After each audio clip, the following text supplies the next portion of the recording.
Hello friends, welcome to my YouTube channel iconic maths.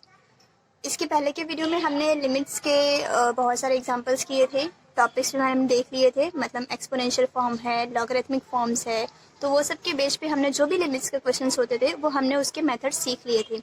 आज के lecture में हमारा लिमिट का पोर्शन कंप्लीट हो चुका था, तो हमने आज के लेक्चर में क्या मैंने लाया कि मतलब जेईई मेंस के जो हमारे लिमिट्स के प्रीवियस ईयर क्वेश्चन जो है उसके सॉल्यूशंस हम लोग यहाँ पे आज देखेंगे।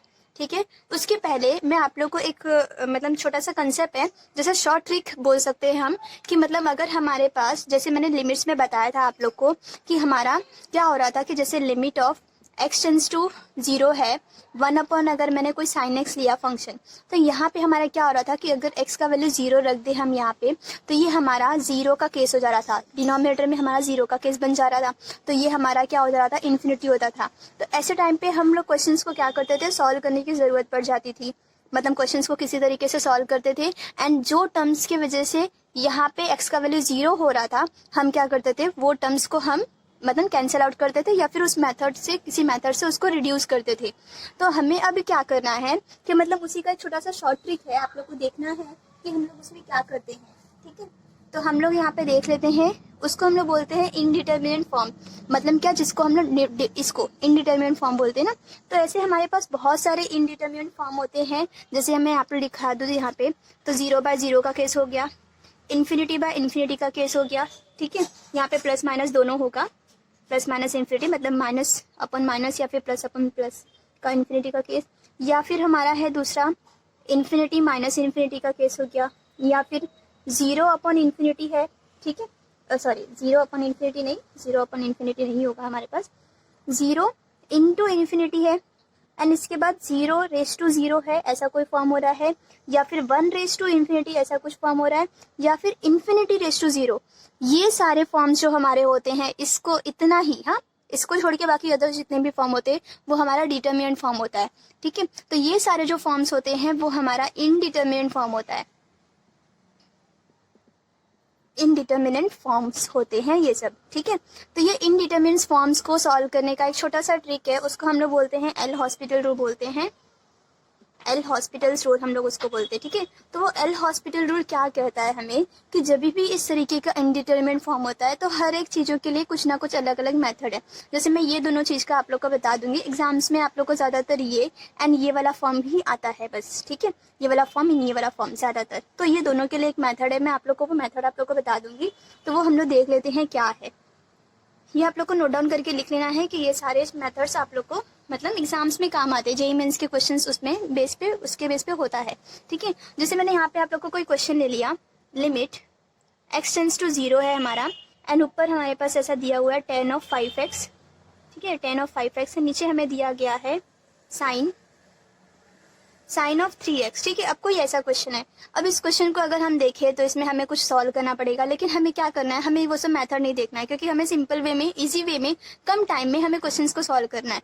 तो अब देखिए यहाँ पे, तो x अगर अप्रोचेस टू 0 है, यहाँ पे अगर x अप्रोचेस टू 0 देते हैं तो ये हमारा 0/0 का फॉर्म बन जाता है, तो this is what, indeterminate form है ये। तो ये इनडिटर्मिनेंट फॉर्म है, तो हमें क्या करना है यहाँ पे कि इनडिटर्मिनेंट फॉर्म का एल हॉस्पिटल रूल क्या कहता है, ये रूल आप लोग को ध्यान में रखना पड़ेगा।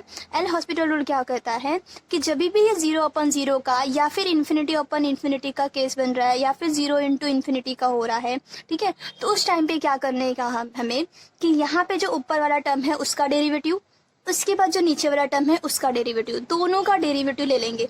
ठीक है, अगर डेरिवेटिव लेने के बाद, अगर ये दोनों के डेरिवेटिव लेने के बाद भी हम लोग अगर x का वैल्यू 0 उसमें पुटअप करते हैं, अगर उसके बाद भी अगर हमारा 0/0 का या फिर इन्फिनिटी का फॉर्म बन रहा है, तो फिर से हम उसको क्या करेंगे, डेरिवेटिव लेंगे।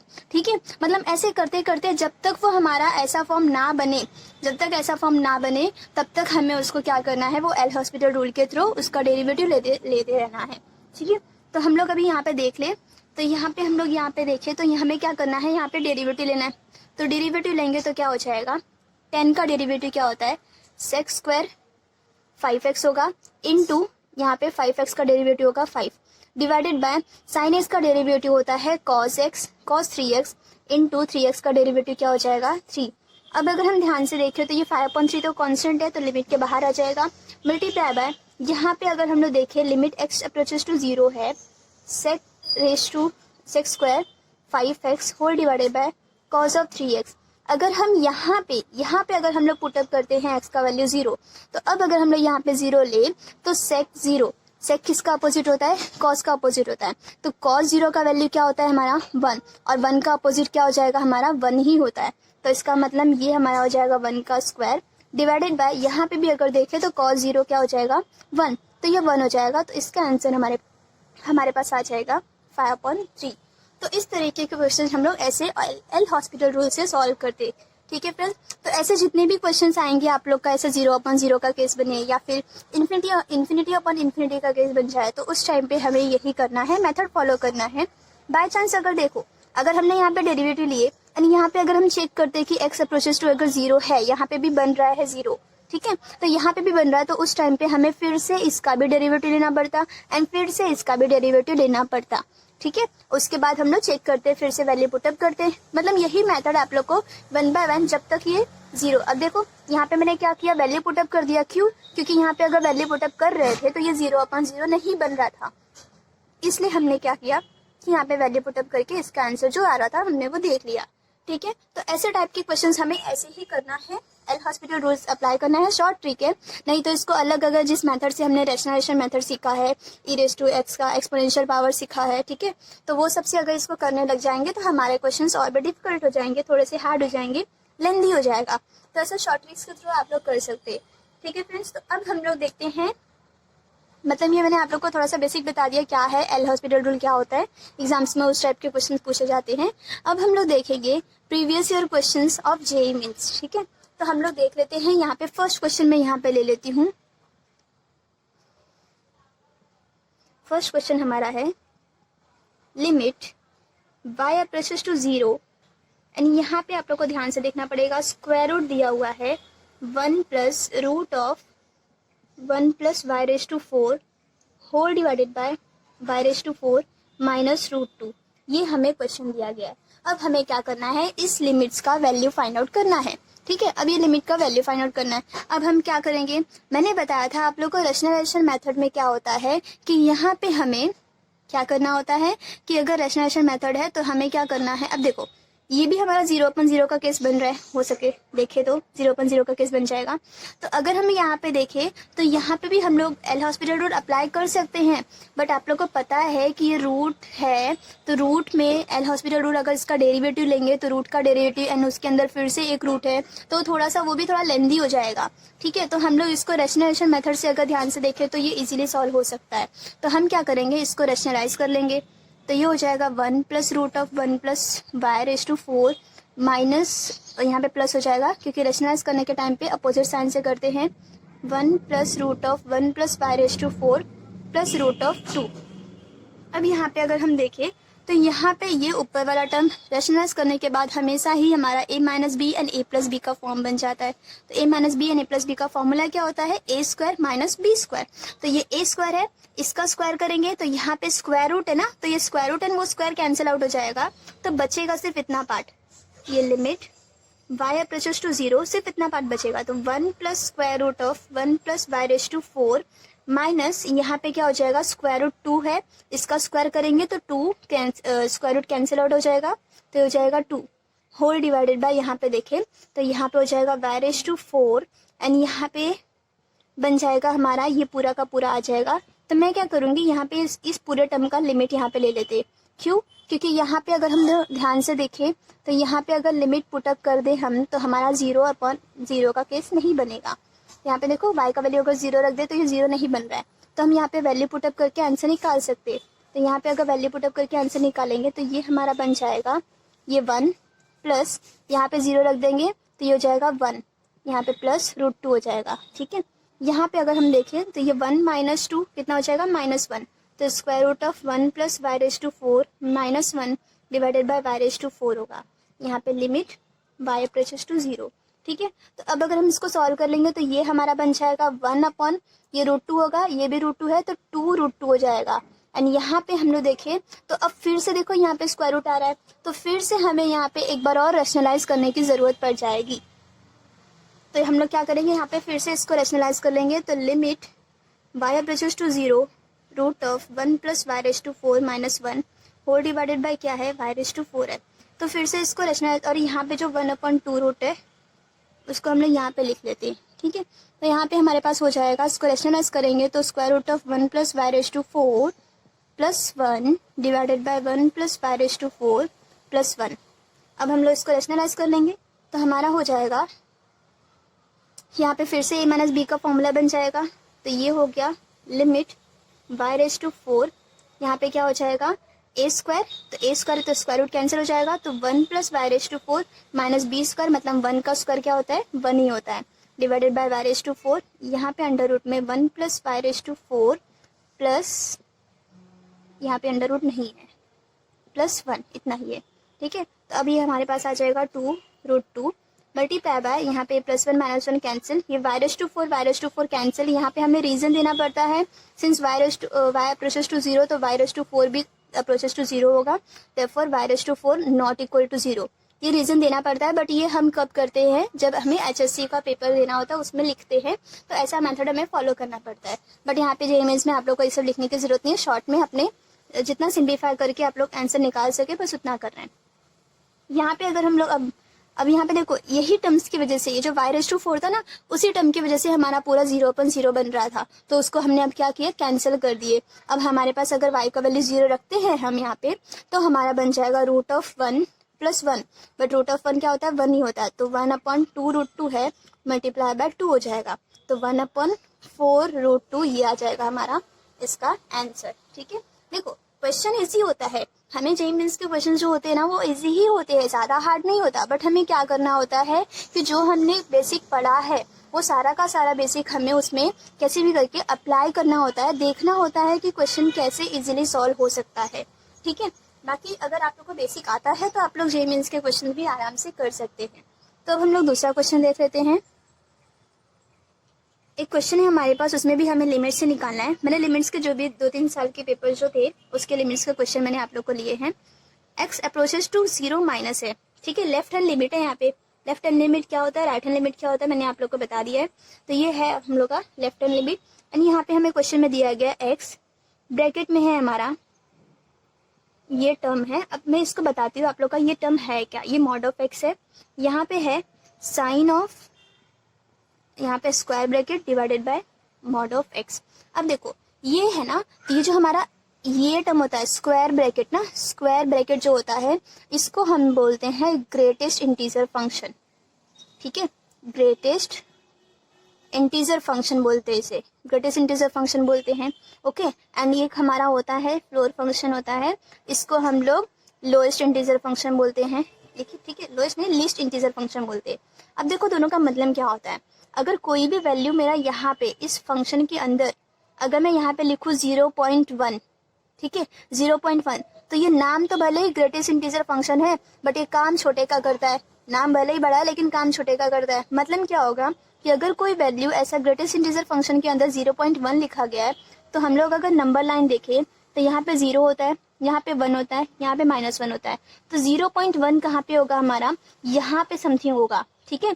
तो ग्रेटेस्ट इंटीजर फंक्शन क्या करता है कि 0.1 यहाँ पे है ना, तो 0.1 का वैल्यू क्या होगा, 0 हो जाएगा, तो इसका वैल्यू आ जाता है हमारे पास 0, ठीक है। और अगर मैं लिखूँ यहाँ पे 0.99999 कुछ भी ऐसा लिखते तो 0.999 समथिंग यहाँ पे होगा, ठीक है। तो वो हमारा 1 होने के बजाय क्या करेगा, ये जो इससे पहले वाला नंबर है ना, इससे पहले वाला जो इंटीजर है इसका नाम क्या है, इंटीजर। इंटीजर मतलब क्या, इसके पहले वाला जो इंटीजर है वो इंटीजर इसका वैल्यू हो जाएगा, ठीक है। अब वैसे ही सेम अगर मैं यहाँ पे बोलूँ माइनस का, अगर मैं ले लूँ यहाँ पे अगर माइनस होता, यहाँ पे अगर माइनस होता तो -0.1 कहाँ पे होता, यहाँ पे -1 -0.1 होता है यहाँ पे, ठीक है। तो अभी -0.1 का लोएस्ट इंटीजर क्या है, ये नहीं है, माइनस है ना, तो इसका लोएस्ट इंटीजर मतलब यहाँ पे ग्रेटेस्ट इंटीजर, सॉरी, तो यहाँ पे इसका लोएस्ट इंटीजर वैल्यू क्या आ रहा है हमारा -1। तो अगर ये मेरा -0.1 है तो उसका आंसर हमारा आ जाएगा -1, ठीक है। सेम वैसे ही इसका, तो हमें क्या करना है, और हाँ अगर वैल्यू डायरेक्टली 1 दिया गया है या फिर 2 दिया गया, कोई भी इंटीजर, तो उसका वही वैल्यू होगा, ठीक है। बाकी उसका पॉइंट में है तो हमें क्या करना है, जो उसका लोएस्ट वाला है वो हमें उसका वैल्यू हो जाएगा। सेम वैसे ही जो लीस्ट इंटीजर फंक्शन होता है जिसको हम लोग ऐसे डिनोट करते हैं, वो भी आप लोगों को बता देती हूँ। एग्जाम में तो इसी टाइप का पूछा गया है, बट फिर आप लोग को वो भी पता होना चाहिए। लिस्ट इंटीजर फंक्शन को हम लोग ऐसे डिनोट करते हैं। तो ये हमारा होता है, अगर मैंने यहाँ पे लिखा 0.1 तो इसका वैल्यू हो जाएगा, अब देखो इसका नाम छोटा है लेकिन काम बड़े का करता है। इसको अगर हम लोग देख रहे हैं, यहाँ पे 0 है, यहाँ पे 1 है, यहाँ पे -1 है, तो 0.1 समथिंग यहाँ पे होगा। तो इसका जो आंसर आएगा वो हमारा 1 आ जाता है। यहाँ पे इसका आंसर आ जाएगा 1, ठीक है। और इसमें भी हमारा अगर ऐसा 1 है, लिस्ट इंटीजर फंक्शन है, 1 है, तो 1 का आंसर 1 ही आता है। मतलब इंटीजर वैल्यू पे इंटीजर ही आएगा, लेकिन अगर इंटीजर से थोड़ा सा भी कम ज्यादा है तो जो ज्यादा वाला इंटीजर होगा वो हमारा इस लिस्ट इंटीजर फंक्शन का वैल्यू आ जाता है। तो अब हम लोग देखते हैं, एंड एक हमारा ये भी होता है जो ग्रेटेस्ट इंटीजर फंक्शन है, इसको हम ऐसा लिख सकते हैं x minus fractional part of x।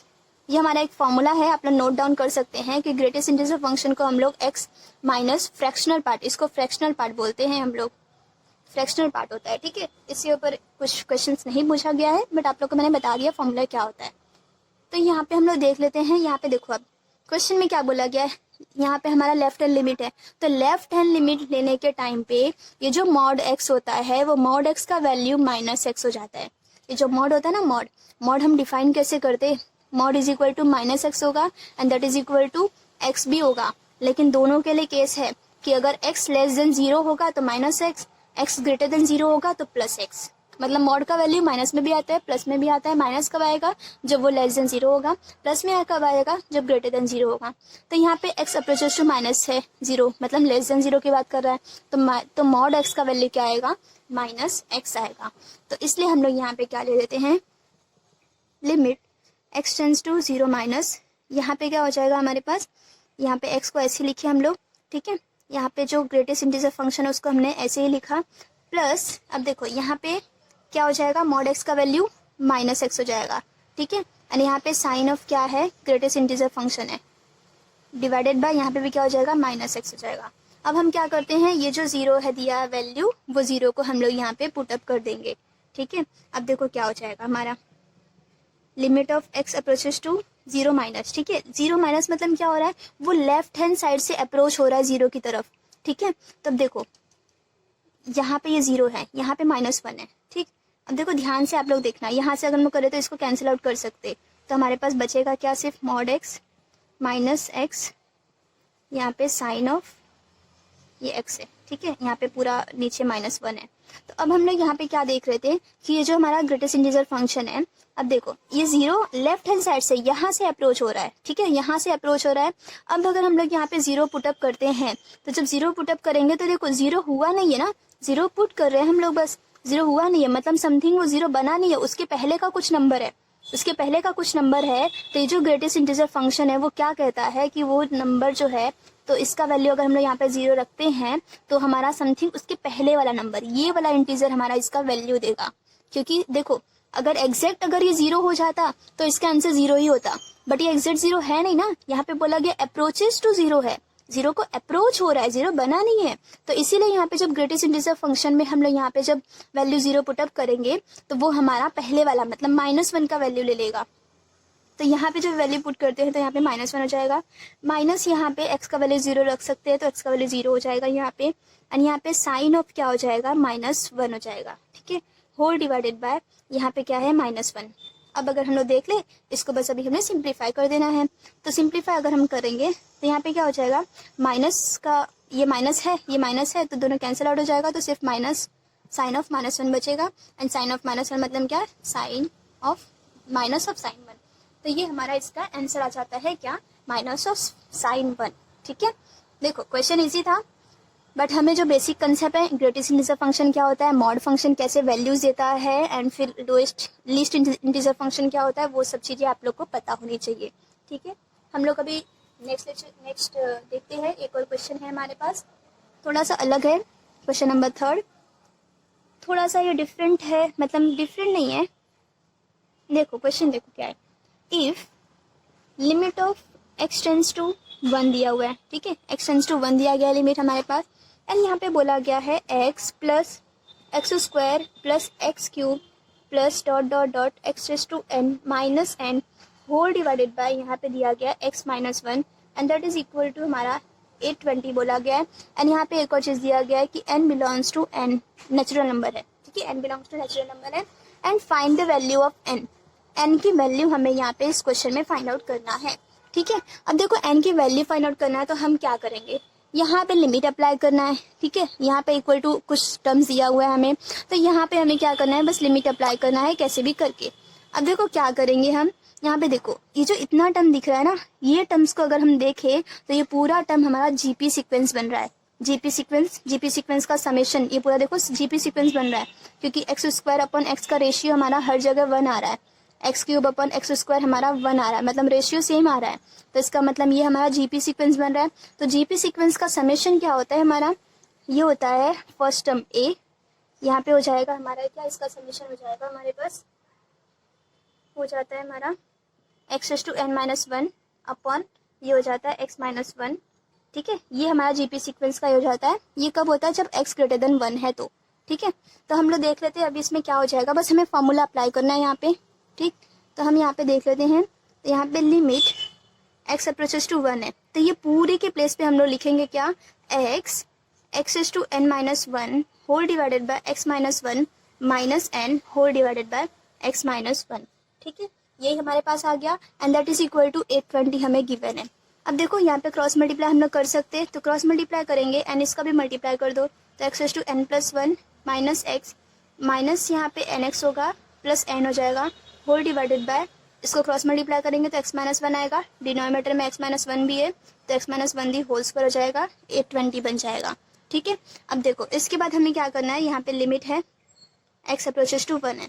अब देखो यहाँ पे भी अगर हम ध्यान से देखें तो ये हमारा 0 अपन, यहाँ पे देखो x का वैल्यू अगर 0 रख दे हम लोग, तो ये x का वैल्यू अगर 1 रख दे तो ये 0 बन जाएगा, यहाँ पे भी x का वैल्यू 1 रख दे तो ये भी हमारा 0 बन जाएगा। ठीक है, तो हम लोग का देखो यहाँ पे क्या करना है, 0/0 का केस बन रहा है, तो हमें यहाँ पे इसको सॉल्व करने की जरूरत है। तो एल हॉस्पिटल रूल अप्लाई कर लेंगे, तो एल हॉस्पिटल रूल अगर अप्लाई करते हैं तो हमारा इसका डेरिवेटिव लेंगे एक एक टर्म का, तो ये n+1 टो पे नीचे कीमत कम होता है ना, तो इसका डेरिवेटिव ये हो जाएगा, माइनस x का डेरिवेटिव 1 हो जाएगा, माइनस nx का डेरिवेटिव n हो जाएगा, प्लस n का डेरिवेटिव 0। ठीक है, ये हो जाएगा। अब इसके बाद हमारे पास क्या बन जाएगा हमारा, इसके बाद अगर हम लोग देख लें यहाँ पे, तो नीचे जो है हमारे पास इसका हो जाएगा 2x-1 इज इक्वल टू 820 हो जाएगा। ठीक है, अब देखो इसके बाद भी अगर हम देखें तो इसके बाद भी हमारा 0/0 का केस बन रहा है। इसके बाद भी अगर देखो यहाँ पे 0 पुटअप करेंगे तो ये 1 होगा, यहाँ पे 1 पुट करेंगे तो ये 0 बन जा रहा है। तो फिर से हम क्या करेंगे, इसको एक बार और डेरिवेटिव लेंगे, तो एक बार और डेरिवेटिव लेंगे तो x⁻1 है, यहाँ पे n+1 इंटू n x⁻n-1 हो जाएगा, इसका डेरिवेटिव 1 का डेरिवेटिव 0, n का भी डेरिवेटिव 0, तो यहाँ पे हमारे पास बन जाएगा अब यहाँ पे 2 एंड x का डेरिवेटिव 1, 1 का डेरिवेटिव 0, तो सिर्फ 2 बचेगा इज इक्वल टू 820। अब देखो हम लोग इसको बस सिंप्लीफाई करना है, हमें सिंप्लीफाई कर लेंगे। यहाँ पे देखो अब हमारा 0/0 का केस नहीं बन रहा है, तो अब x का वैल्यू हम क्या करेंगे, 1 रख देंगे, तो x का वैल्यू यहाँ पे अंदर मल्टीप्लाई कर दो n² + n एंड x का वैल्यू 1 पुट कर देंगे तो 1n-1 इज इक्वल टू, इसको यहाँ पे मल्टीप्लाई कर लेंगे तो ये हमारा हो जाएगा 1640। अब अगर हम लोग देख ले तो यहाँ पे ये हमारा 1 ही होता है, तो ये n² + n - 1640 इक्वल टू 0। अब ये हमारा क्वाड्रेटिक इक्वेशन बन गया। क्वाड्रेटिक इक्वेशन को आप लोग सॉल्व करने आता है कैसे करते, तो अब अगर हम लोग देख ले यहाँ पे n² + n - 1640 is equal to 0 है, तो इसका जो फैक्टर होता है हमारा 1640 का फैक्टर अगर आप लोग देखोगे तो 40 एंड 41 होगा, इसमें से ये हमारा प्लस में होगा, ये माइनस में होगा, इसका फैक्टर होता है। ठीक है, तो हम लोग यहाँ पे देख लो तो ये n² यहाँ पे हो जाएगा plus 41n minus 40n minus 1640 is equal to 0। यहाँ से हम n कॉमन ले सकते हैं तो n + 41 बचेगा, और यहाँ से -40 कॉमन लेंगे तो n + 41 यहाँ पे बचेगा इज इक्वल टू 0। तो n - 40 हो गया यहाँ पे, और यहाँ पे n + 41 इक्वल टू 0। तो यहाँ से n इक्वल टू एक बार 40 आ गया एंड दूसरा n इक्वल टू क्या आ जाएगा -41। अब हम लोग देखें क्वेश्चन में, तो क्वेश्चन में बोला गया था कि n belongs to natural number, मतलब जो भी n का वैल्यू आएगा वो हमारा कोई नेचुरल नंबर होगा। तो अब देखें यहाँ पे तो माइनस में तो नेचुरल नंबर होता नहीं है, तो इसका मतलब this is not my answer. यहाँ पे क्या हो जाएगा n इज इक्वल टू 40। तो यही हमारा इस क्वेश्चन का आंसर था, n का वैल्यू हमारा क्या आएगा 40, जो कि नेचुरल नंबर होता है। ठीक है फ्रेंड्स, तो हमने आज बहुत सारे क्वेश्चन देखे, कैसे कैसे आप लोग देखो, क्वेश्चन कम देखा लेकिन मेथड आप लोगों ने कितने सारे सीखे वो मैटर करता है। मेथड आपने देखा कैसे कैसे क्या क्या करते हैं। तो इस तरीके के आपको और भी क्वेश्चन जो भी आएंगे तो बस आपका बेसिक कंसेप्ट क्लियर होना चाहिए, तो वो आप लोग का हो जाएगा क्लियर, मतलब जेईई भी आप लोग क्लियर कर सकते हैं। ठीक है, तो जैसे कि आप अगर इसमें कुछ भी आप लोग को अगर डाउट्स आते हैं तो मैंने यहाँ पे इंस्टाग्राम पे भी चैनल ओपन किया है, टेलीग्राम पे भी चैनल ओपन है, तो फिर आप लोग, तो मैंने यहाँ पे वीडियो के नीचे लिंक दिया है, तो वो सब लिंक आप लोग देखेंगे तो आप लोग ज्वाइन हो सकते हैं, आपका डाउट्स वहाँ पे क्लियर हो जाएगा। ठीक है फ्रेंड्स, तो नेक्स्ट सेक्शन में हम लोग मिलते हैं, कंटिन्यूटी चैप्टर के स्टार्ट करते हैं कंटिन्यूटी चैप्टर।